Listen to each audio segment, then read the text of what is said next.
ভোটের আগেই শিক্ষক নিয়োগ, একাদশ এবং দ্বাদশের শিক্ষক নিয়োগ হয়ে যাবে ভোটের আগে, অর্থাৎ নিয়োগপত্র হাতে দেওয়া হবে। কি পদ্ধতি, এখন কোন জায়গায় দাঁড়িয়ে রয়েছে এই প্রক্রিয়া, নিয়োগ প্রক্রিয়া, কতজনকে নিয়োগপত্র দেওয়া হবে জানবো। আমার সঙ্গে সোমরাজ রয়েছেন সরাসরি। সোমরাজ,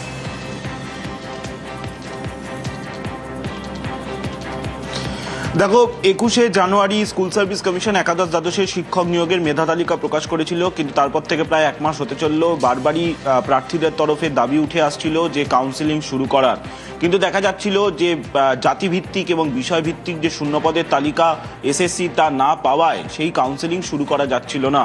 অবশেষে গতকাল সেই তালিকা এসএসসি পেয়েছে। কয়েকটি বিষয়ের তালিকা ইতিমধ্যে স্কুল সার্ভিস কমিশন পেয়েছে, এবং যে বিষয়গুলির তালিকা বিষয়ভিত্তিক ও জাতিভিত্তিক পেয়েছে এসএসসি, সেই বিষয়গুলির কাউন্সিলিং আগামী সপ্তাহ থেকেই স্কুল সার্ভিস কমিশন শুরু করে দিচ্ছে।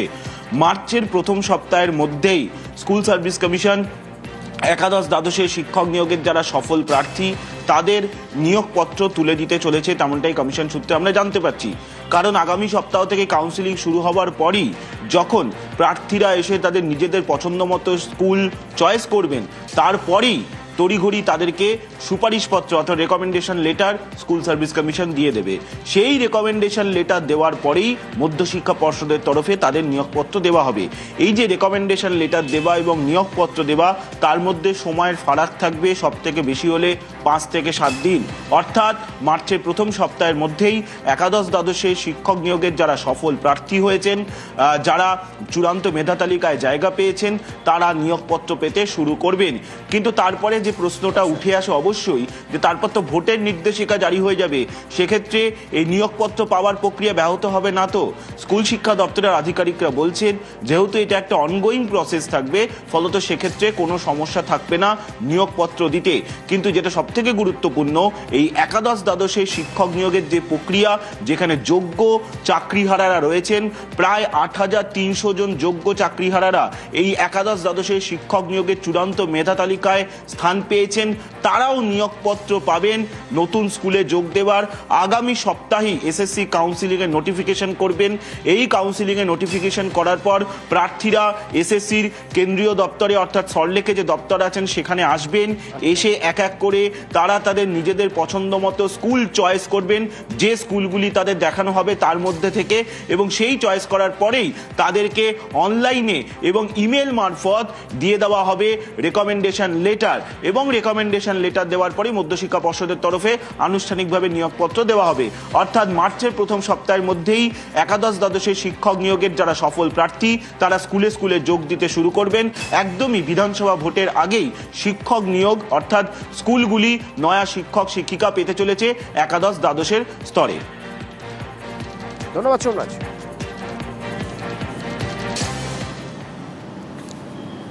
বাদুড়িয়ার নাসের আলী, তাকে AERও ডেকে পাঠিয়েছিলেন, SIR নথি নিয়ে যেতে হবে।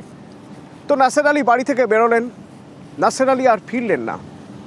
বদলে এলাকার খাল থেকে নাসের আলীর জুতো, বাইক পাওয়া গেল। নাসের আলীকে কি খুন করা হয়েছে? তদন্ত করতে করতে করতে করতে দাঁড়া গেল BLO খুন করেছেন ভোটারকে। কেন, কিসের রাগ? BLO আবার জেরায় স্বীকারও করে নিচ্ছে। আর কারা কারা জড়িত? জিয়াউল রয়েছেন আমার সঙ্গে সরাসরি। জিয়াউল, মাফ করবেন, অনুপম রয়েছেন আমার সঙ্গে, বাদুড়িয়া থেকে অনুপম রয়েছেন। অনুপম, একটু ডিটেলে জানতে চাইবো এই নাসের আলীর সঙ্গে কি কোনো শত্রুতা ছিল? BLO খুন করছেন কেন?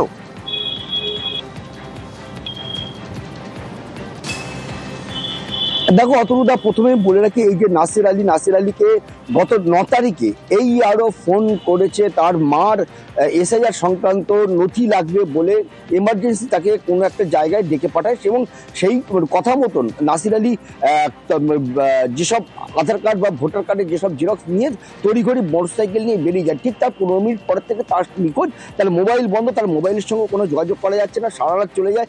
তারপর বাদুড়িয়া থানায় তার পরিবারের তরফ থেকে একটা নিখোঁজ অভিযোগ দায়ের করে। তারপরে সেই এলাকার যে একটি খাল থেকে তার বাইক, তার জুতো উদ্ধার হয়। এরপর এলাকার মানুষ ক্ষোভে ফেটে পড়ে, তার রাস্তা অবরোধ হয়, দফায় দফায় বিক্ষোভ আন্দোলন শুরু হয়। এরপর বাদুড়িয়া থানার পুলিশ তদন্তে নেমে এখানকার যে BLO রিজাউন হাসান মন্ডল, তাকে গ্রেপ্তার করে এবং তার এক সাকরে দুজনকে গ্রেপ্তার করে। গ্রেপ্তার করার পরে তাকে গতকাল বসিরহাট আদালতে তুলে 10 দিনের পুলিশ হেফাজতে নিয়ে তাদেরকে জিজ্ঞাসাবাদ করে যেটা জানতে পারে যে এই যে নাসির আলীকে তাকে টুকরো টুকরো করে খুন করেছে এবং বাদুড়িয়ার বিভিন্ন খালে এবং নদীতে ডোবায় তার দেহাংশ ছোট ছোট প্যাকেটে করে করে টুকরো টুকরো করে সারা বাদুড়িয়ার বিভিন্ন জায়গায় ফেলে দিয়েছে। যে দেহাংশগুলো কালকে সারা রাত ধরে পুলিশ এই দুজনকে নিয়ে সেই দেহাংশগুলো এক জায়গায় করে তার সেইগুলো রিকভারি করে এবং সেগুলো বসিরহাট বদরতলায় হাসপাতালে পাঠিয়েছে তার ময়নাতদন্তের জন্য। তবে এখানে একটা বড় প্রশ্ন উঠে আসছে, যেটা কি কারণ, কি কেন খুন?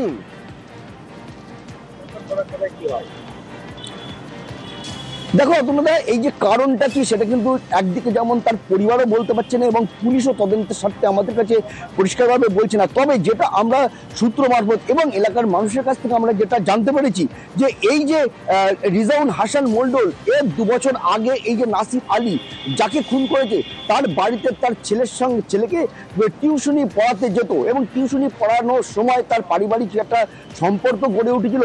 সেই সম্পর্কের জায়গা থেকে কোথাও কোনো রকম জটিলতা তৈরি হয়নি তো যার কারণে খুন হতে হলো, বা কোনো আর্থিক লেনদেন হয়নি তো?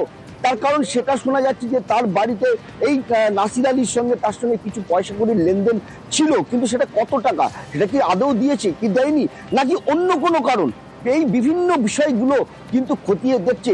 এবং তার পাশাপাশি আরও একটা বড় যেটা পুলিশ কিন্তু নজরে রেখেছে সেটা হচ্ছে এই যে নাসির আলীর পরিবারের সঙ্গে তার যে ওঠা বসা ছিল, টিউশনি পড়াতে আসতো, তার পারিবারিক পরিবারের সঙ্গে একটা ভালো সম্পর্ক ছিল, সেই সম্পর্কের সঙ্গে কোনো রকম জটিলতা তৈরি হয়েছিল কিনা, তাদেরকে ত্রিকোণ কোনো প্রেমের সম্পর্ক তৈরি হয়েছিল কিনা যার জন্য নাসির আলীকে এইরকমভাবে নৃশংসভাবে খুন করতে হলো রাস্তার কাঁটা সরানোর জন্য।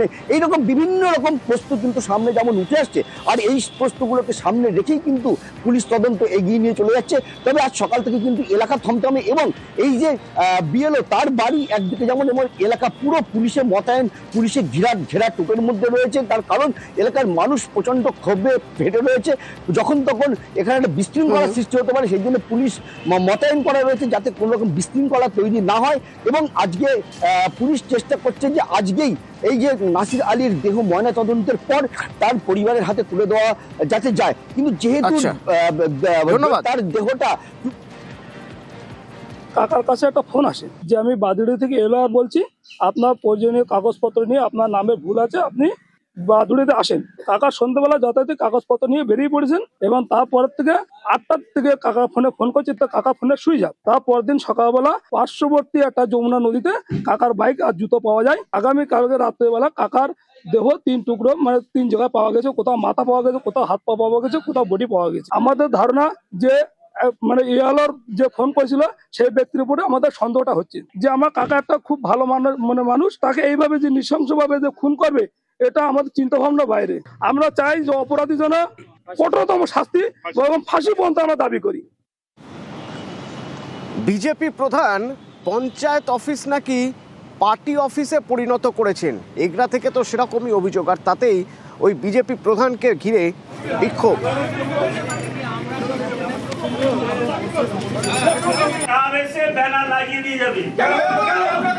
এগরা 2 বিবেকানন্দ গ্রাম পঞ্চায়েত।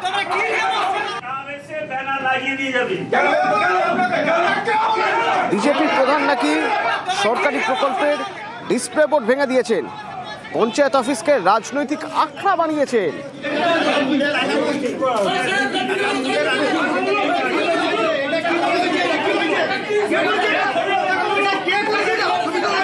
পঙ্কজ আছে আমার সঙ্গে। পঙ্কজ, এই অভিযোগের ভিত্তি আছে, এই অভিযোগ কেন করা হচ্ছে এবং মানে ঠিক বিজেপি প্রধান ঠিক কি করেছেন, আর যখন এই অভিযোগগুলো উঠছে তখন তিনিই বা কি বলছেন?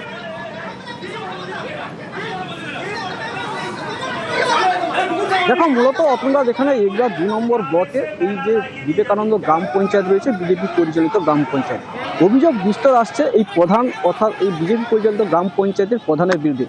কারণ তুমি জানো যেখানে রাজ্য সরকারের ব্যানার, যেখানে বিভিন্ন প্রকল্পের কাজ হচ্ছে, পাড়ায় সমাধান সহ পথশ্রী 3, পথশ্রী 4 বিভিন্ন প্রকল্পের কাজ হচ্ছে, সেই সমস্ত যে উন্নয়নমূলক কাজ যে রাস্তায় যে সমস্ত ব্যানার লাগানো হচ্ছে সেই সমস্ত ব্যানার ছিঁড়ে দেওয়া হচ্ছে এবং সেই ব্যানারে গেরুয়া রং দিয়ে কিন্তু প্রলেপ দেওয়া হচ্ছে। এমনই অভিযোগ শুধু তাই নয়, এখানে বিজেপি পর্যন্ত এই গ্রাম পঞ্চায়েতে পার্টি অফিস করেছে বলে এমনটাই অভিযোগ করছে স্থানীয় বাসিন্দা সহ তৃণমূলের একাংশরা।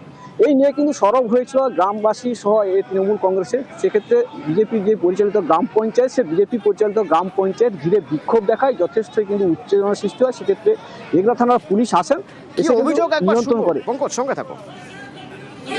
যে সমস্ত কাজগুলো হচ্ছে তার যে ব্যানারগুলো ছোট ছোট ব্যানার বসানো হচ্ছে, বিজেপির প্রধান তার নিজের নির্দেশেই আমার মনে হয় রাতের অন্ধকারে তুলে ফেলে দিচ্ছে। তার প্রতিবাদে আমরা এসেছিলাম। 19টা বুথের মধ্যে 17টা বুথে পাড়া সমাধানের কাজ হচ্ছে, কিন্তু 2টা বুথের কাজ হচ্ছে না। এগুলা টুর মধ্যে সমস্ত জায়গায় আছে, ব্যতিক্রম শুধু আমার গ্রাম পঞ্চায়েত। তার প্রতিবাদে আমরা আজকে এসেছিলাম। ম্যাডাম, ওনার কাছে আমরা একটা লিখিত আবেদন দিয়ে গেলাম। উনি সোমবার দিনের মধ্যে বলেছেন একটা পদক্ষেপ নেবেন। যদি না পদক্ষেপ নেন তাহলে আগামী দিনে আমরা এসে অঞ্চল ঘেরাও করব। এই অভিযোগের ভিত্তিতে পঞ্চায়েত প্রধান কি বলছেন?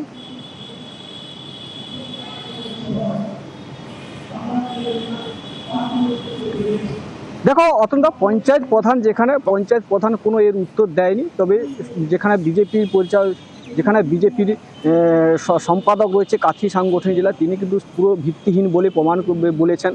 এই নিয়ে যথেষ্ট রাজনৈতিক শোরগোল রয়েছে। যেখানে বিজেপি পরিচালিত গ্রাম পঞ্চায়েতে সরকারি প্রকল্পের কাজ হচ্ছে, রাজ্য সরকারের সেই প্রকল্পের কাজের ব্যানার ছিঁড়া। সেক্ষেত্রে পঞ্চায়েত অফিসে যে সমস্ত যে সরকারি যে পশ্চিমবঙ্গ সরকারের যে ক্যালেন্ডারও থাকে, সেই ক্যালেন্ডারও সাদা কাগজ এবং উল্টিয়ে কিন্তু যেখানে লাগানো হয়েছে বলে এমনটাই কিন্তু অভিযোগ করছে। সেই যে ধুন্ধুমার পরিস্থিতি, এই নিয়ে কিন্তু যথেষ্ট শোরগোল শুরু হয়েছে এগরা এই 2 নম্বর ব্লকের যে বিবেকানন্দ গ্রাম পঞ্চায়েতের অফিসে। ভিড়ে ধুন্ধুমার শুরু হয়, এখন পরিস্থিতি নিয়ন্ত্রণ করেন এগরা থানার পুলিশ। তবে এই বিষয়ে কিন্তু প্রধান কোনো মুখ না খুললেও কিন্তু যে স্থানীয় বিজেপি নেতা তারা কিন্তু জানিয়েছেন এই অভিযোগ সম্পূর্ণ ভিত্তিহীন। ধন্যবাদ।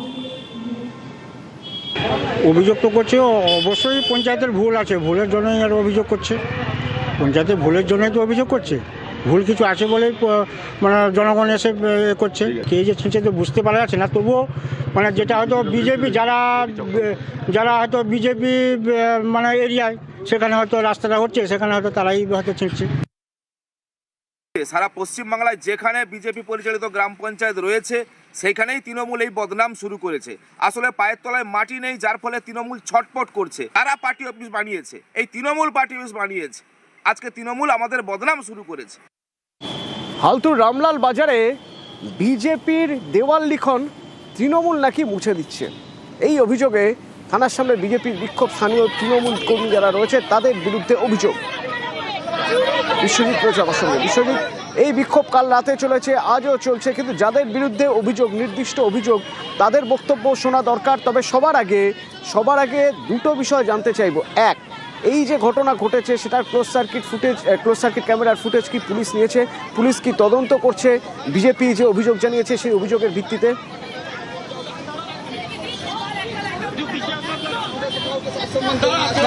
থানায় অভিযোগ বিজেপি জানায়নি। তবে যে অভিযোগ মিডিয়ার কাছে করেছে বিজেপি, যে তাদের যে দেওয়াল, সেই দেওয়ালে তৃণমূল কংগ্রেস মুছে দিচ্ছে।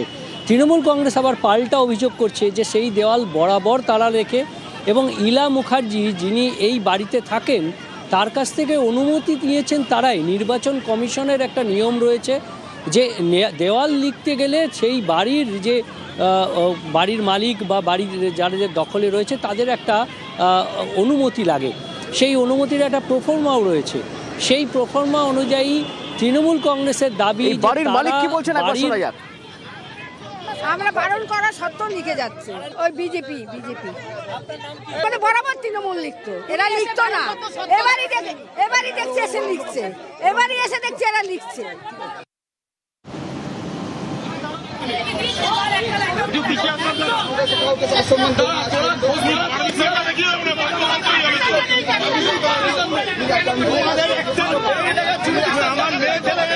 বিশ্বজিৎ, বাড়ির মালিক তো বলছেন যে অনুমতি ছাড়াই, বারণ করার পরেও বিজেপি দেওয়াল লিখেছিল।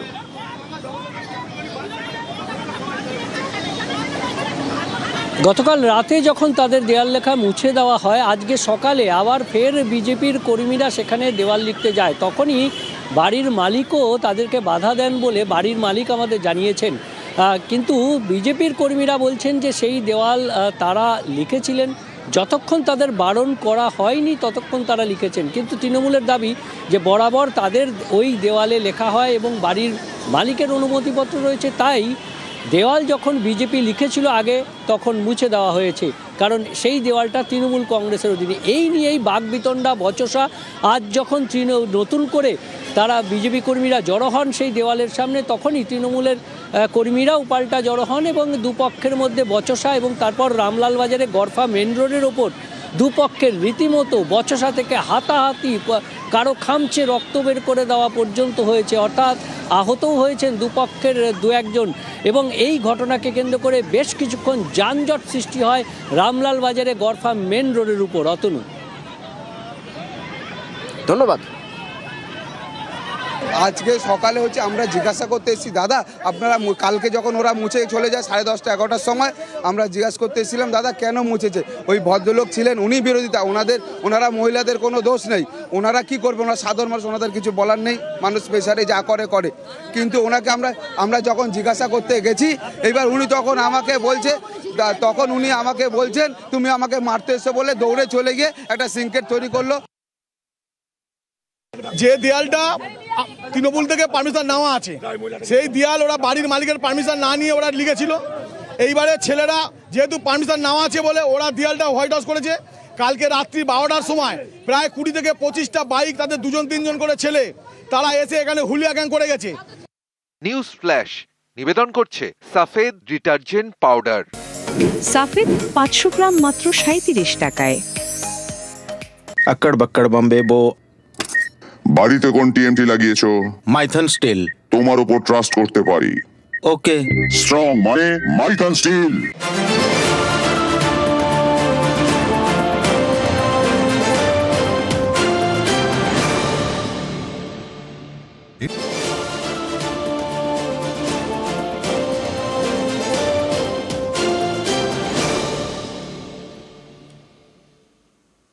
অপমানে আত্মঘাতী কলেজ ছাত্রী, ট্রেনের টিকিট না কাটায় হেনস্থার অভিযোগ, টিকিট পরীক্ষকের বিরুদ্ধে অভিযোগ পরিবারের।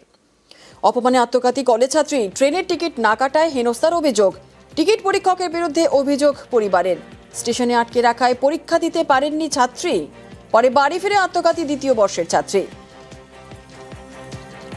অপমানে আত্মঘাতী কলেজ ছাত্রী, ট্রেনের টিকিট না কাটায় হেনস্থার অভিযোগ, টিকিট পরীক্ষকের বিরুদ্ধে অভিযোগ পরিবারের।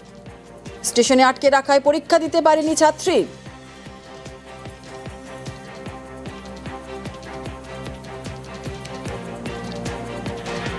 অপমানে আত্মঘাতী কলেজ ছাত্রী, ট্রেনের টিকিট না কাটায় হেনস্থার অভিযোগ, টিকিট পরীক্ষকের বিরুদ্ধে অভিযোগ পরিবারের। স্টেশনে আটকে রাখায় পরীক্ষা দিতে পারেননি ছাত্রী, পরে বাড়ি ফিরে আত্মঘাতী দ্বিতীয় বর্ষের ছাত্রী।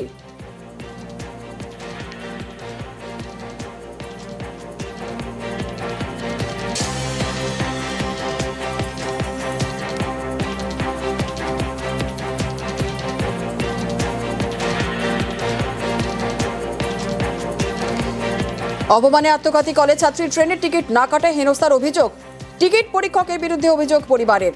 স্টেশনে আটকে রাখায় পরীক্ষা দিতে পারেননি ছাত্রী, পরে বাড়ি ফিরে আত্মঘাতী দ্বিতীয় বর্ষের ছাত্রী। শরদিন্দু রয়েছে আরো বিস্তারিত বলবে। শরদিন্দু, ঠিক কি ঘটেছিল?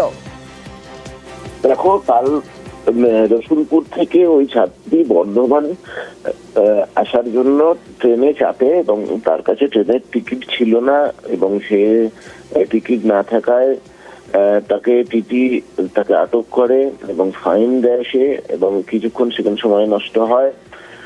এরপরে যেটা আর একটা সূত্র মারফত জানা যাচ্ছে যে সে পরীক্ষাও দিয়েছিল, তার মা বাবা বাড়িতে ছিল না। এরপরে সে বাড়ি ফিরে যায় এবং বাড়ি ফিরে যেয়ে সবার অনুপস্থিতির সুযোগ নিয়ে সে ওড়নায় ফাঁস দিয়ে আত্মঘাতী হয়।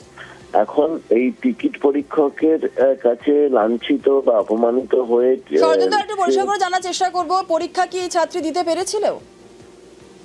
দেখো, একটা সূত্র মারফত যেটা জানতে পারা যাচ্ছে যে সে পরীক্ষা দিতে পেরেছিল, যদিও তার বাড়ির লোকেরা বলছে পরীক্ষা দিতে পারেনি। এখন কোনটা ঠিক সেটা পুলিশ তদন্ত করে দেখছে যে ওই ছাত্রী পরীক্ষা দিতে পেরেছিল কিনা বা কতক্ষণ পরীক্ষা দিয়েছিল, এই বিষয়টি খতিয়ে দেখছে পুলিশ। বেশ, ধন্যবাদ।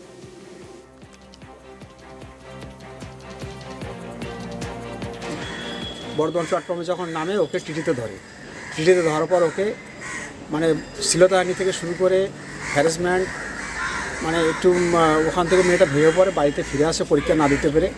তারপর এসে আত্মহত্যা, গলায় ফাঁস দিয়ে আত্মহত্যা করে। আমরা চাইছি যে টিটি যার জন্য আজকে এই ঘটনা ঘটলো, এত কিছু জানার পর সব কিছু জেনে শুনেও আজকে যেভাবে ওকে আটকে রাখলো এবং পরীক্ষা দিতে দিল না, আর যার জন্য এত বড় চরম পরিণতি ঘটনা ঘটলো, তার তো আমরা উপযুক্ত শাস্তি অবশ্যই চাই। কাঁথিতে তৃণমূল কাউন্সিলরের পিল্লায় বাড়ি, তবুও তিনি নিয়েছেন আবাসের টাকা। চন্দ্রকোনায় টিনের চালের বাড়ি, কিন্তু মেলেনি বাংলার বাড়ির টাকা। 2 মেদিনীপুরে 2 ছবি।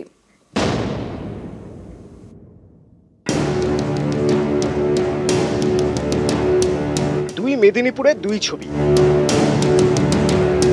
বাঁদিকের বাড়িটা দেখুন। লোকসভা নির্বাচনে বৈতরণী পার হওয়ার জন্য সেই যুবশ্রী প্রকল্পের মৃত্যু ঘটিয়েছেন এই মুখ্যমন্ত্রীর নির্দেশে তার অর্থমন্ত্রী ডক্টর অমিত মিত্র, যিনি 17-18 অর্থবর্ষ থেকে এই যুবশ্রী প্রকল্পে কোনো বরাদ্দ রাখেননি এবং এমপ্লয়মেন্ট ব্যাংক তুলে দিয়ে 17 লক্ষ আবেদনকারীর যে আবেদন ছিল সেই আবেদন কোথায় গেছে, কেজি দরে বিক্রি হয়েছে না অন্য কিছু হয়েছে না পুড়িয়ে ফেলেছেন আমরা জানি না। এই 17 লক্ষর তালিকা আমাদের হাতে আছে, আমরা তাদের প্রত্যেকের সঙ্গে সম্পর্ক করব এবং তারা তাদের অভিজ্ঞতার কথা জনমানসে তুলে ধরবেন ক্রমান্বয়ে। নির্বাচন যত আসবে এই সরকার যে চাকরি বিরোধী, শিক্ষিত বেকার যুবক যুবতীদের বিরোধী, এই সরকার কেবলমাত্র টাটাকে তাড়াননি, সরকারি চাকরি শিল্পায়নের মাধ্যমে বেসরকারি চাকরির অপমৃত্যু ঘটিয়েছেন, সেটা সবাই জেনে গেছে। এবং জেনে যাওয়ার কারণে যে প্রতিষ্ঠান বিরোধিতা গোটা রাজ্য জুড়ে হচ্ছে, আমরা করোনা কালে মাননীয় প্রধানমন্ত্রীর দেওয়া শ্রমিক স্পেশালের মাধ্যমে দেখেছিলাম যে কত লক্ষ লক্ষ আমাদের বাড়ির যুবক বন্ধুরা, ভাইরা পেটের টানে সংসার চালানোর জন্য ভারতবর্ষের বিভিন্ন রাজ্যে তারা পড়ে আছেন। তাদের থাকা খাওয়া, তাদের নিদারুণ কষ্টের মধ্যে তারা পড়ে আছেন। এটা আমরা সেদিন দেখেছি। লাইন দিয়ে কোয়ারেন্টাইন সেন্টারে আমাদের যে সোশ্যাল ডিস্টেন্সের জন্য 7 দিন করে সব জায়গায় সরকারিভাবে রাখা হয়েছিল, স্কুল, কলেজ, পাঠাগার ইত্যাদিতে, সেটা আমরা দেখেছি যে কি ভীষণ পরিযায়ী শ্রমিক পশ্চিমবাংলার তৈরি হয়েছে, যেটা আগে বিগত দিনে স্বাধীনতার আগে পরে অবিভক্ত বিহার, ইউপি থেকে, উড়িষ্যা থেকে আমাদের এখানে মানুষজন আসতেন। উল্টো যা হয়েছে, মানুষ সেটা 2020 সালে করোনা কালে সবাই দেখেছেন, 21-এও দেখেছেন, করোনার 3rd ওয়েভের সময়।